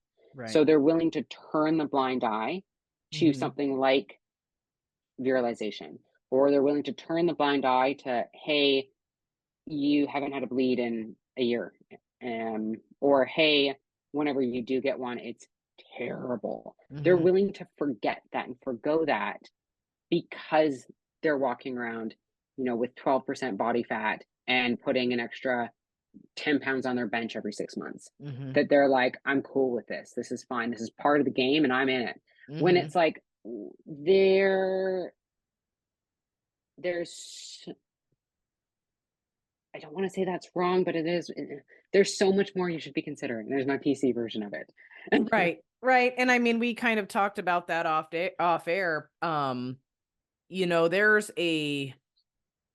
There's a lot to it. I mean, because you have people that aren't even halfway meeting the things that could enhance their performance naturally. Absolutely. Right. Yeah. And then you have the elitist of the elitist, where everything is perfect and dead on, and then they add it in, right? Which, that falls back down to, in the words of Stan Efferding, no competition is healthy, right? Like, you can, I feel like you can equally, and I would love to get your take on this. I feel like you can equally as much damage your body through overtraining and over dieting as you can by using androgens, to an extent. Like, right, obviously there's always the situational balance of that. But so but what I'm seeing is people think it's the magic answer to everything they ever wanted, and they become more and more irresponsible with it, and more is better, and so on and so forth. And I mean, I obviously talk with many strength athletes, and for example, so I'm on testosterone replacement therapy, and I don't know how this happened, but I ended up with my dose way higher than I wanted. It was 200. That to me is horrible, right? I was like, oh my God, I don't know how I did that. But I ended up with a very high dose, and this person told me, oh, that's nothing. She was like, oh, that's nothing. I get mine up to 1,500 or so. And I was like, oh my God, that's, but they think as long as things are okay, it's okay. And it's not. There are long-term ramifications to putting yourself in these super physiological places. And so they get extremely reckless when it comes to how they're going about doing things. And long term, there are things that you can't repair, and in places you can't go back. So I don't know. I mean, like, you're seeing some crazy things these days. Like, you're seeing women doing like tren, and they're like, oh, well, it's okay, I don't have any problems. Well, they have this perception because there's been some questionable recommendations made by people that are coaches that all androgens are the same. All pharmaceutical androgens are the same. And that's a really hazardous take. And I will say, if anybody is interested in this, my shameless plug for my husband's podcast network, but him and Dr. Scott Stevenson. So Dr. Scott Stevenson is like brilliant. Did a deep dive into where did that idea come from, and actually looked at the studies behind it on Think Big Bodybuilding Media, probably about like 2 months ago, maybe. I was gonna say, I must have missed that one. Yeah, it was Muscle Minds with Dr. Scott Stevenson on Think Big Bodybuilding Media. But they broke it down because it is this kind of like weird world that we're in, where there's certain claims that are getting out there that aren't necessarily the best claims that should be out there. Like my example of Anavar. So like one of the things that I see happen is that women will be like, well, it's fine. My boyfriend, my coach said it's fine for me to take this. And I go like, okay, so fine for what? Is it because it has a lower potential androgenicity and a higher like anabolism? But fine for what? Like, you're coming to me because you are amenorrheic. And you weren't amenorrheic when you didn't take it. And if we look at your labs, so when you look at an individual's labs when they've been on Anavar only for an extended period of time, particularly if your dose is, I can see this happen at 5 milligrams. I can see it happen at 10 milligrams. I can see it happen at 20. But let's just say this one example, it was 10 milligrams twice a day, or BID. So 20 milligrams total. And so what did I see? I saw that her FSH and LH, which are those pituitary hormones, were low, low normal. I saw that her estradiol was in the menopausal range, so postmenopausal. I saw that her androgens were non-existent, and I saw that her sex hormone binding globulin was a glorious 9. Well, for women, we typically, I can say, like, for performance athletes, obviously, guys, like, this varies, but typically I want to see it not in the 100 zone, which is still considered to be okay with women, but I also don't want to see it sub 40, particularly if they're utilizing. But oxandrolone is a liberator of SHBG that will drive your BD down through its mechanism. So of mechanism of action. But again, we're not going to get too geeky here, but leave it at that. So in a case like that, it's for me, it's like, no, there's very and I'm not talking at, cholesterol or anything else. I'm just looking at, that particular, and of course, progesterone doesn't exist because they're amenorrheic. Mhm. So just looking at those levels, it's like, okay, how can you tell me then that oxandrolone is benign? Mhm. It's not. So Right. then, fast forward to 2020-ish, and then the antidote to Anavar becomes microdosing TRT. And it's Mhm. like, okay, wait a second here. That's also not benign. That we know that, so testosterone has an incredibly potent impact for follicular development, so ovarian follicle development, Mhm. and that they are extremely sensitive to androgens, testosterone being one of those, Mhm. and that if threshold is elevated or if the body's in the right kind of space, we can create an overproliferation of Mhm. follicles, which will then open us to anovulatory menstrual cycles. And so we Mhm. may be getting adequate amounts of androgens or even elevated androgens, but we may be able to get enough aromatization of those, so our estradiol is being produced. But then Mhm. when we start to look at like, hey, are you ovulating on that? And the answer often is no, you're not. And then Mhm. we start to look at, okay, well, what's happening with some of the down chain androgens? Okay, now we start to look at that. What's happening with your FSH and your LH?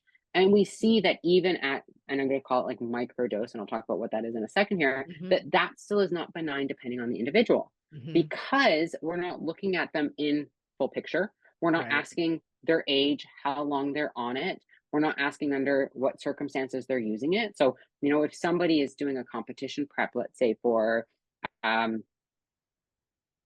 figure or bikini or women's physique, and they're going, okay, well, my coach says I need to start on testosterone replacement because I'm gonna, lose my hormones anyways. And this is something I used to talk about all the time to people. I'd be like, and Mhm. not promoting drugs, but I would say like, hey, yeah, when you are going into a hypocaloric state and a high output state, the inevitable for many individuals, even when they have beautiful reproductive function at the start of prep, is that by the deep dark days, you're going to see that decline, but Mhm. you're going to get it back once you start taking away those stressors.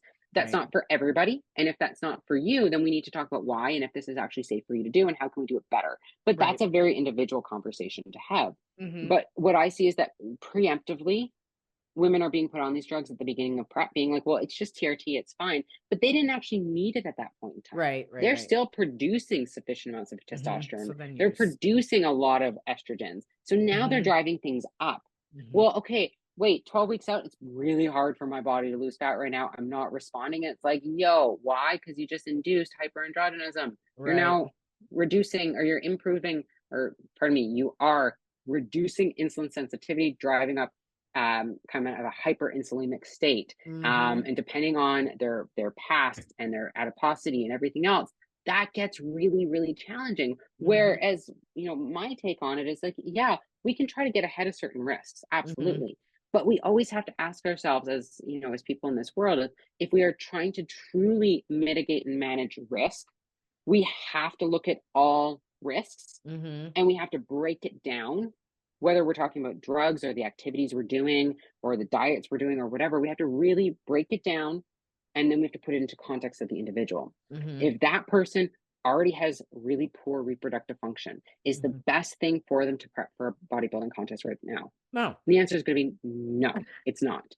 That's not going to be the safe thing for them to do. Well, if Right. they're hell bent on it, Mhm. and they're like, I'm going to do this anyways, and you can't stop me, I'm just going to go to a different coach, then Mhm. now you have an ethical dilemma here. And you can Yep. be like, okay, well, I can maybe do it better than that other coach, but Yeah. I'm still not going to do it the way that they want me to do it, with just administering a bunch of drugs. And Mhm. so now we need to have this very, very clear conversation with that person and be like, hey, you can try this route. We can try Mhm. it, but we're going to use caution. We Mhm. are going to do everything we can from looking at other axes first. You Mhm. can do one show under me, Mhm. and then you need to take an extended off season and get your health together, because Mhm. that's what's going to, at the end of the day, the plastic trophy is going to go into the dump, Right. and you're going to be left $10. with what? Yeah. Yeah. Yep. So those are the hard conversations that, when again, we're in an economically driven industry, Yeah. people are scared to have because they don't want people coach jumping. And I've had Right. to definitely change my perspective on this a lot, because I used to be a lot more like, very much like, no, say no. And then it's like, well, no, I do get it. There Right. are, sometimes I have to do the lesser of two evils. Mm. I hate it. I have to do this even when I'm consulting with clinicians, and there's somebody that we have to put on HRT before we can put in lifestyle because of their metabolic or even mental state. And so that's okay. But when we do that in a clinical setting, it's with the utmost attention to detail. We are monitoring, we are managing, we are trying to stabilize variables.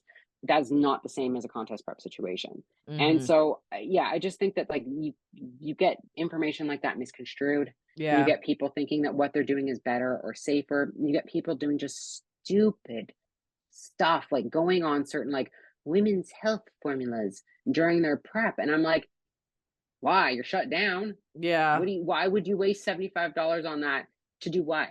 Oh, well, it's supposed to help with my menstrual cycle. I'm like, what cycle? You didn't have one to begin with. Right. Like your coach didn't, talk to you about that. And so it's just, it's scary. I wish we could all have the degree of critical thinking required to navigate this properly. I understand it takes time to develop that and consciousness to develop that. But at the same time, I do feel like right now, more than ever, and I think I honestly have said this every year since like 2014. I'm like, oh, I was so scared for what's going to happen. And then it's worse. Up, it's worse. So I'm like, okay, I got to stop saying that. Maybe I need to have some acceptance that like we are where we are. Let's work with this and see where it goes. Because every year I'm just like, the stuff I hear, it get like, yeah, it's bad. you're mixing what cocktail of drugs? Yeah.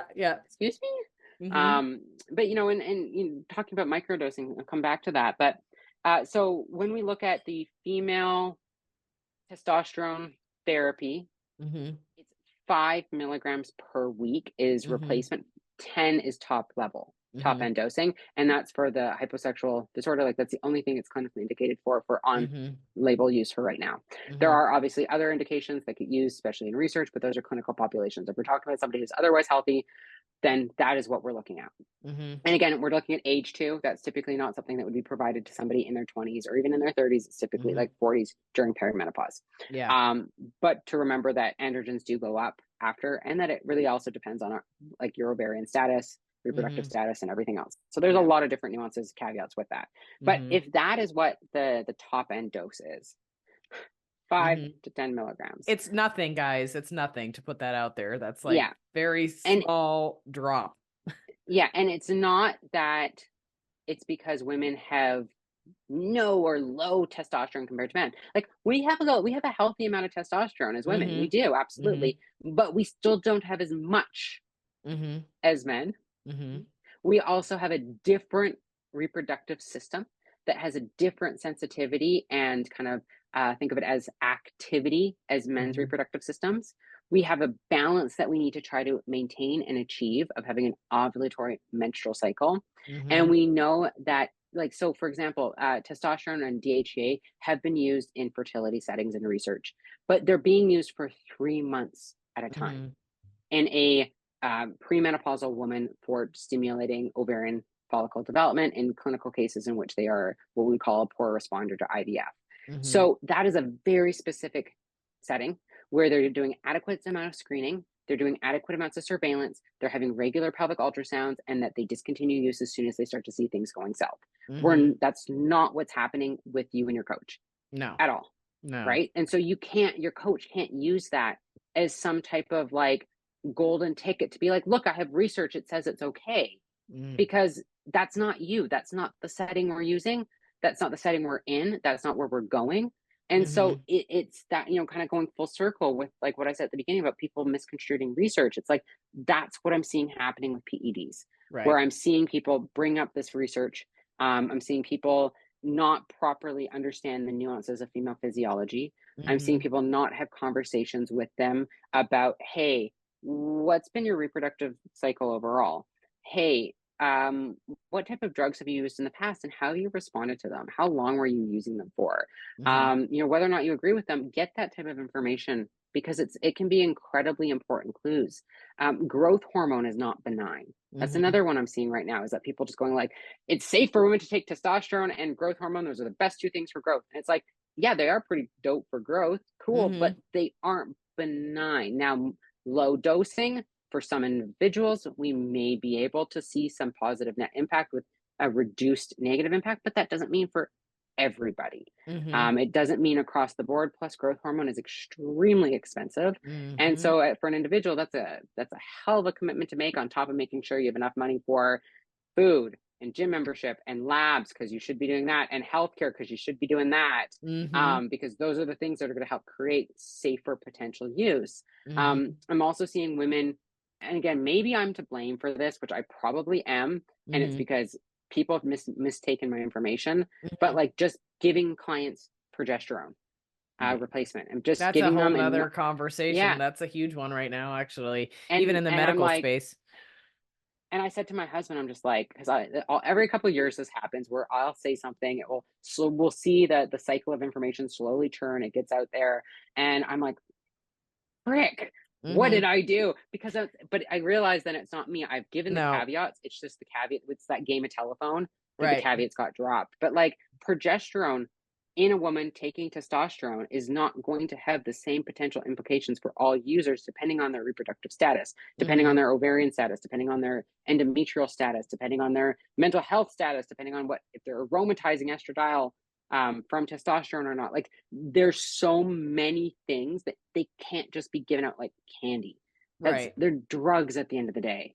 Right. And so you brought up so many good things. Like we could go forever on this, but like I'm glad you brought up the part about the hyperandrogenism and what happens along with that, because this is what I'm seeing in the functional medicine setting, is they're driving up testosterone with these super, especially like the pellet and stuff like that, with these super physiological doses. And it may work out temporarily for that person, but they end up with basically an androgen driven, like PCOS type situation going on Yeah. metabolically. Next thing you know, someone goes from feeling great and having libido and all these things to the inability to shed fat. And Yeah. all of these other, the insulin resistance is like key on this one, and all of these other metabolic dysfunctions. And I try to explain that, and their providers tell them, oh, no, it makes your metabolism better. Yeah. Well, Um, and with with the pellet, I mean, that's its own thing, where pellets are not physiological. They're not actually approved for use in the US at all. The FDA has not approved them, and mhm, they're not physiological. mhm, Essentially, you're getting a dump, and then you're getting left to go, and that's not physiological. Women's hormones should be moving. mhm, Even in a postmenopausal state, mhm. women's hormones still have rhythms to them. We're Yes. still understanding fully like what's happening with, for example, androgen production in women and how it varies across people. But Mhm, we know that it is a lot more complicated than just flatlining them.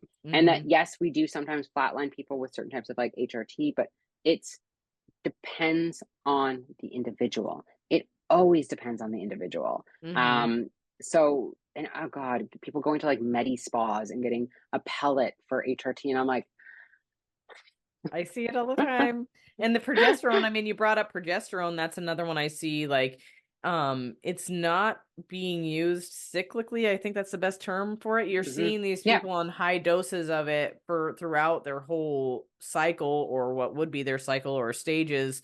There's no kind of regulation to it. And I feel Hmm. like that in and of itself is causing some problems with females, because we don't, like you said, we don't, if you look at the way our menstrual cycle works, we don't just have a certain level of progesterone and a certain level. We are shifting these hormones at all periods of Hmm. the cycle. So, and that's where a lot of nuance gets into all of this stuff and all of that. But yeah, Hmm. so there's so many amazing things that we've talked about here. Let's talk about some, just touch real quickly before we get off. Um, what are some of the long-term, let's go beyond virilization here, because virilization, let's face Okay. it, virilization is the only thing most women are worried about. They're like, I don't want to lose my voice. I don't want to have acne. I don't want to have all these things go on. They're not worried about what the insides look like. And you Mm-hmm. said something at Swiss that really caught my eye as well. I could go sit and listen to you for days, honestly, but I have so many screenshots on my phone because I was trying to keep up, and I got the recording too. I got to go back and listen to it. But you were saying that females that have been enhanced in the past, and I'm hoping I don't totally Mm-hmm. misconstrue this here, they'll go into their doctor and they'll get put on HRT and they'll be like, "Well, doctor, I still feel like crap." And you were saying something about that ceiling of androgens has been in such a place for a period of time that now when you put them in a normal place, they don't feel good. Can we talk about some of that as well as some of the other Yeah. things that somebody might experience once they've decided to dabble in the performance enhancement space? Yeah. So I guess a lot of the things we talk about with men, we are also seeing with women. So when we Mhm. talk about, for example, the impacts of androgen use on the liver, people Mhm. often will go, "Well, I'm not taking an oral drug, so I don't have any issues for liver." It's like, well, no, the liver is an incredibly important organ in the body for androgen function, Mhm. metabolism, action, breaking it down. It is incredibly important. So when we see individuals with hyperinflated androgens, there is going to be an impact on the liver in endogenous settings, or when somebody has naturally high levels of androgens as a female, you see something called non-alcoholic fatty liver disease, which means that you're, Mhm. you're seeing this altered liver function, you're seeing elevated enzymes, but then it also has impacts for gallbladder function. So you Mhm. see high levels of individuals that have either gallstones or they have bile acid production, and then that has impacts for metabolic function because Mhm. everything works together. So that's one, liver function, gallbladder function. We also see pancreatic function change as well. There's microinflammation that happens, Mhm. meaning that there is an inflammation happening around the entire body. We Mhm. also see, the things that men have been starting to monitor, which I'm so happy that, blood pressure changes. Well, I don't see women being as due diligent with that, Mhm. or phlebotomy because of a elevated hematocrit and Mhm. iron and kind of ferritin status. I don't see women being as diligent for that either. But Mhm. when you inflate androgens long term, those are what you see happen. Like those are some of the effects. Mhm. Um, and you're absolutely right. And with things even like voice change, cystic acne, hair growth, or hair loss on the scalp. We're in a world right now where I feel like women are almost a bit ignorant towards that. They've kind of had Mhm. this acceptance about it. But as I mentioned to you, I like to use the metaphor of like the iceberg or the tree, where Mhm. it's like that's what you see on top, what you see superficially, Mhm. but that means there's a whole bunch of things happening below.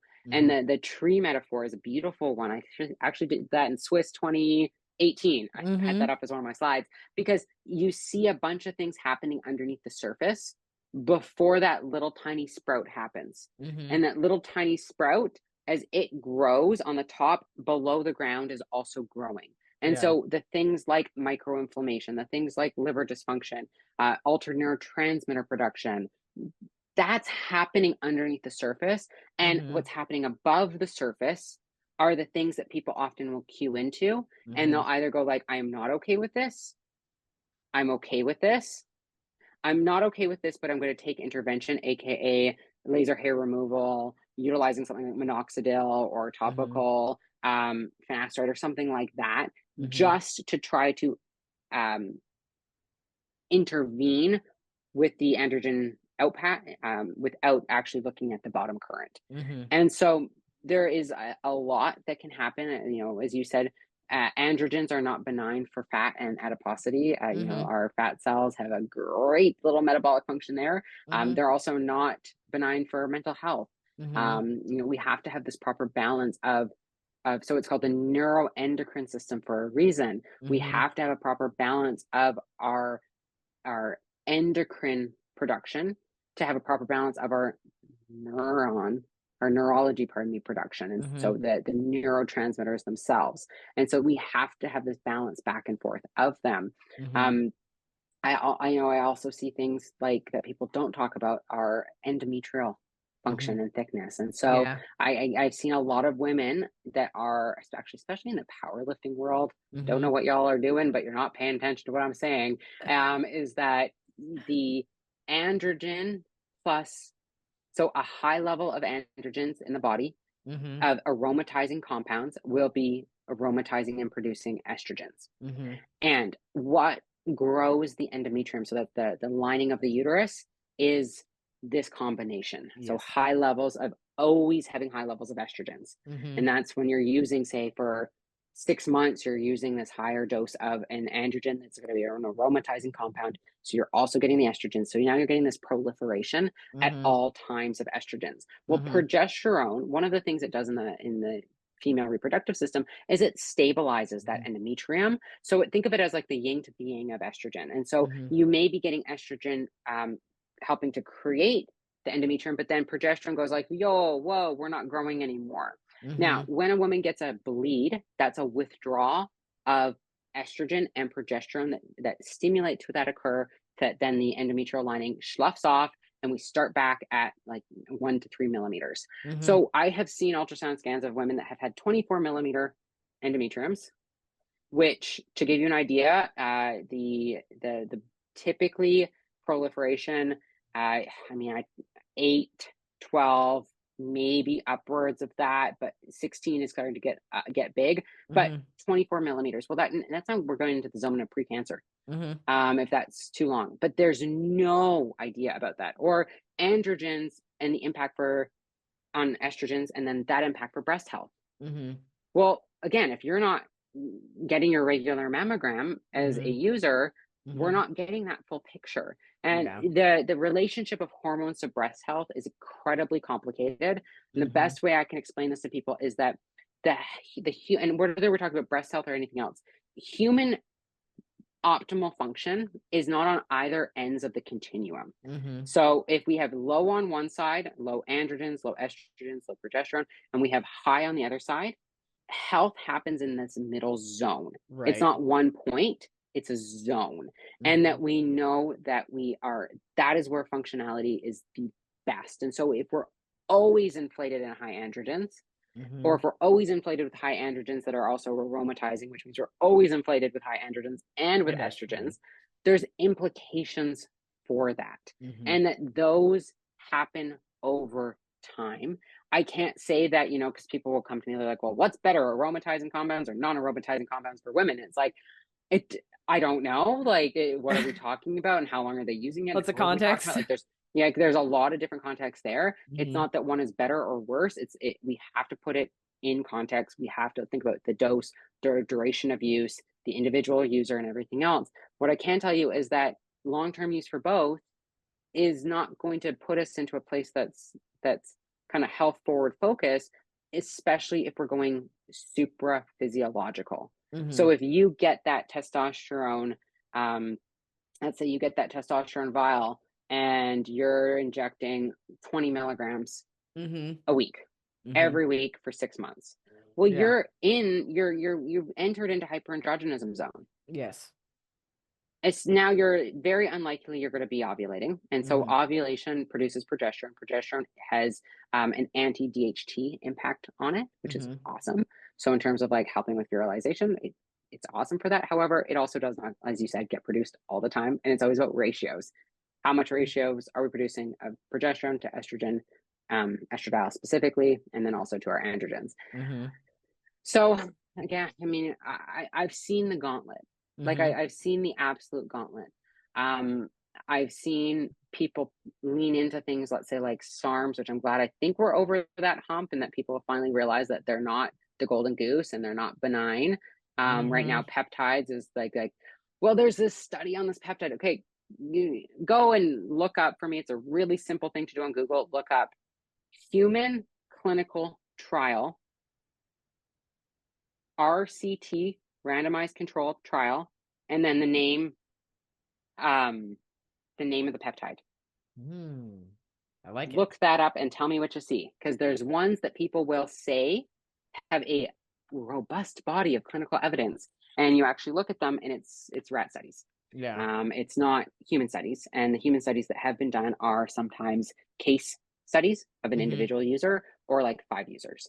And it's such a simple thing. You can Google, put it in quotes. So when you look up like clinical trial, put that in quotes, and then put the name of the peptide in quotes too. It's going to give you the most easiest searching criteria, and then you can kind of chisel it down from there. But these things we don't have clinical studies on them, so we don't know how they impact you. Mhm. You know, we're talking about black market substances, so we don't know what we're using. Yeah. You know, people go like, well, that's why I go to a TRT company. And it's like, that's not your, that, Yeah. I guess lesser of two evils, but like we talked about before the show, I'm seeing right now a lot of TRT companies that are not doing their due diligence in terms of proper testing, proper monitoring of use once they get started on it for women, that they're applying a male protocol to Mhm. female users. They're not running FSH and LH. They're Mhm. not getting proper assessments of ovarian and endometrial function. Mhm. They're prescribing these drugs without any actual clinical indication to Mhm. do so, because we don't have that in the female population. Right. We don't have studies about long-term testosterone use in women. They do not exist in terms Mhm. of, especially in the healthy clinical population. Right. And yet, that's not what I feel everyday women are being told from their Right. coaches, their functional medicine doctors, their practitioners. Mhm. Um, and it's a scary world. Right. Well, oh my gosh, we could talk for 10,000 years. You have intervals to do though, so I know you're chomping at the bit to get There, at that.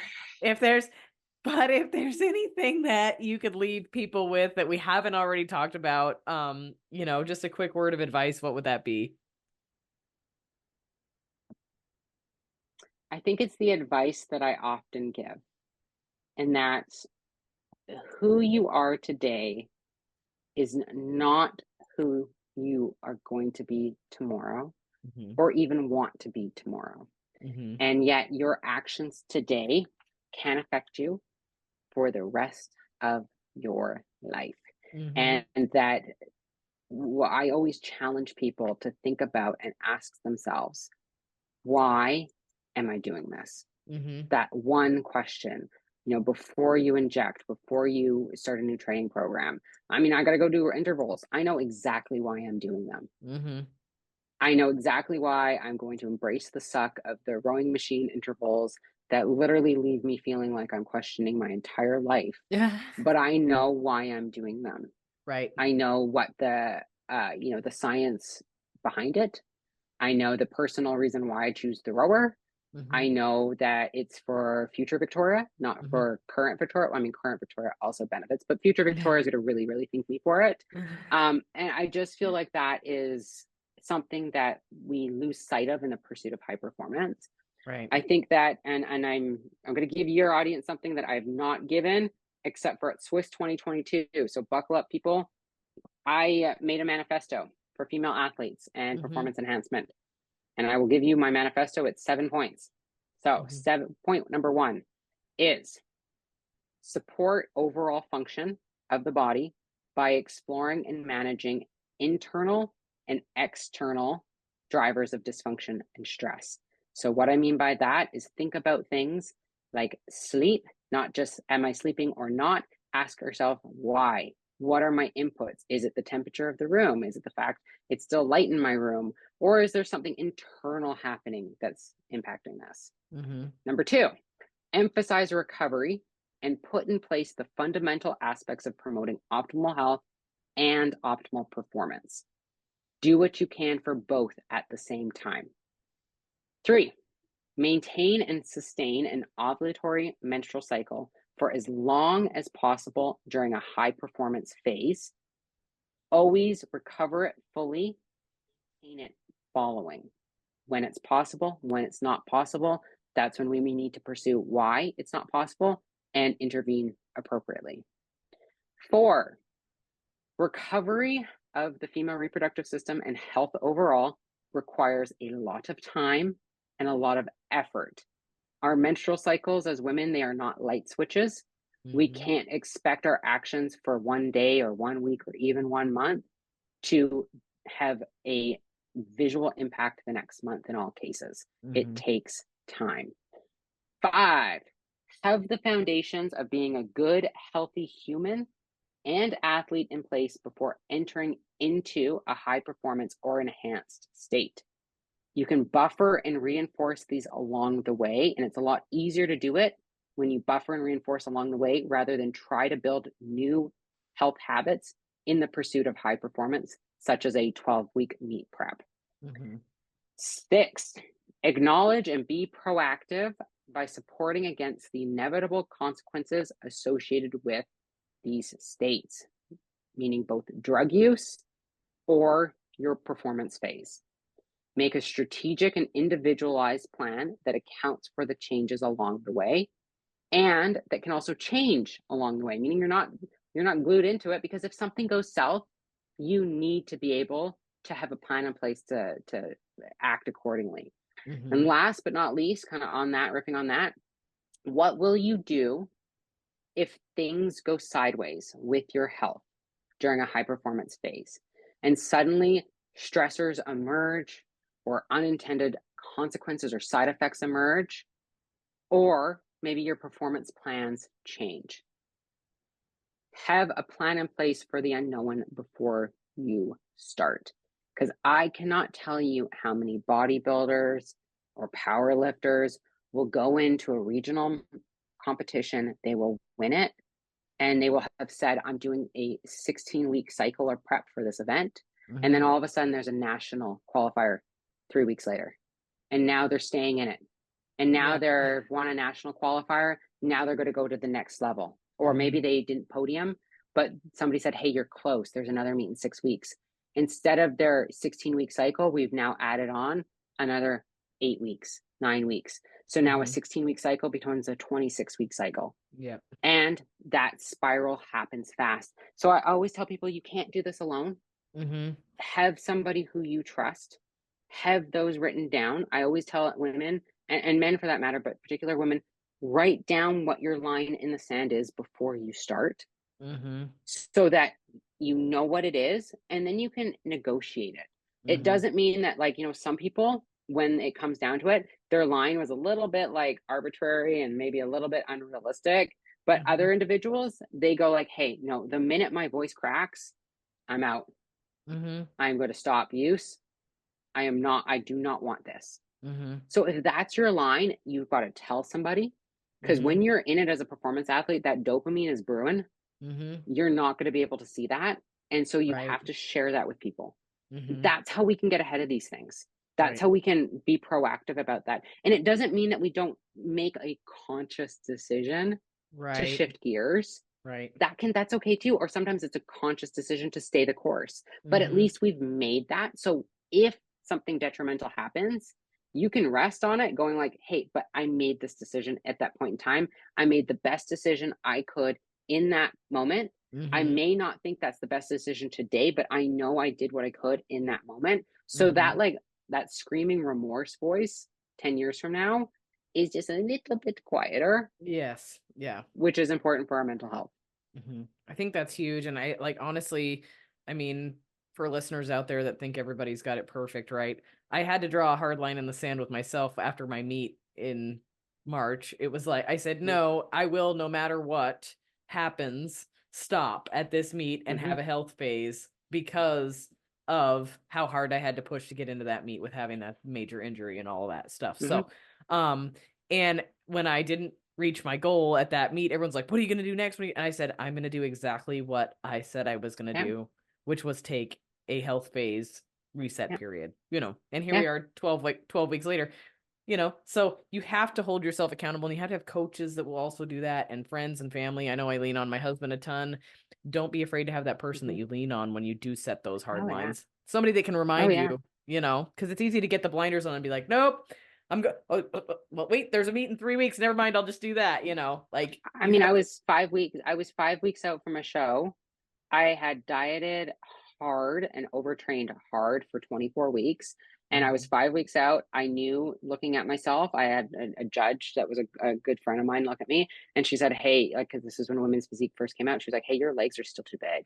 Because back then it was very small legs. And I was like, I don't like the way I look. Because that was one of the things, is I wanted to have a body on stage that I was proud of. I don't like the way I look. I'm overtraining. I'm under eating. And for me, my career always came first. I had my first academic professional conference at 3 weeks out. My family is my anchor. My parents were moving across the country at 1 week out. And then 2 weeks after the show, I was going to an international PhD program. I'm out. My Health. Also, I had my history of my eating disorder, and when I was a Mhm. teenager, the voices were starting to come in. Mhm. So I was like, no, no, no, like this is just not worth it for me. And Mhm. honestly, that was the best decision I have ever made, Mhm. because I walked away with my health. I mean, it was tattered, but it wasn't to the where I knew it was going to go. I Yes. had my career focus. I had my family focus. I helped my parents move. We had an amazing few weeks. I still trained my ass off. Mhm. I still ate. It didn't matter for me, Mhm. because it was the lifestyle. Like when you truly love what you do in the gym, that will Mhm. always be there. Right. Even when it comes down to intervals, guys, like I still love the fact that I get to do this. Mhm. That's a I've huge been at thing. places in my life where I couldn't. So my 10-minute of like sprint work, Mhm. I have a love-hate relationship with it, but I still I honestly sit down at my rower, and I go like, I say thank you, Mhm. because Yeah. I can only imagine where I would be if I made some stupid decisions in my life with my bodybuilding, Mhm. and didn't have my morals, my purpose, and my compass being the driver. If I Mhm. relied on that dopamine, we would not be sitting here today. I can tell Right. you that. I love it. Well, how do people find you and all of the Mhm. amazing things that you're doing? So I am on social media. It's just at Victoria Felkar. My website is victoriafelkar.com. I try to put up all the podcasts. I sometimes don't, like the last year I haven't, but I will when I get a spare moment. I will get those up there. And then as you mentioned, I have done talks on Swiss now for Mhm. many years in a row, and those Mhm. are available on the website, the portal Mhm. for I'll purchase them. Swiss. So if you go to SWIS, um, and you even just type in that with my name, it will pop up. Mhm. And it is, I mean, there's 2016, 2018, 2022, 2023. There's some, my best talks are there. Mhm. So I definitely, and not just mine, I mean, everybody that Oh I love, look up God. to, learn from, get to be there too. So it is just a wealth of research, knowledge, practice, that I recommend for, I mean, everybody. I learn when I go there. That's Best why I thing love I've it. ever done in I my learn. life. Yeah, I feel so nourished when I leave. Oh yeah, I So, mean, community and knowledge and friendship. Like it's just, I get mhm. goosebumps. Like I I love it. know. Yeah. It's my home. I know. I love it. Well, thank you so much. As always, I always appreciate you spending time with me because you have such a astronomically busy schedule. And I'm hoping maybe we'll do this before 5 years goes by again. Yes, yes. Well, I'm only a message away. I love it. So thank you. I really appreciate. I really really appreciate this opportunity. And I So appreciate what thank you. you've been doing in this space. So keep at it and looking forward to hearing more.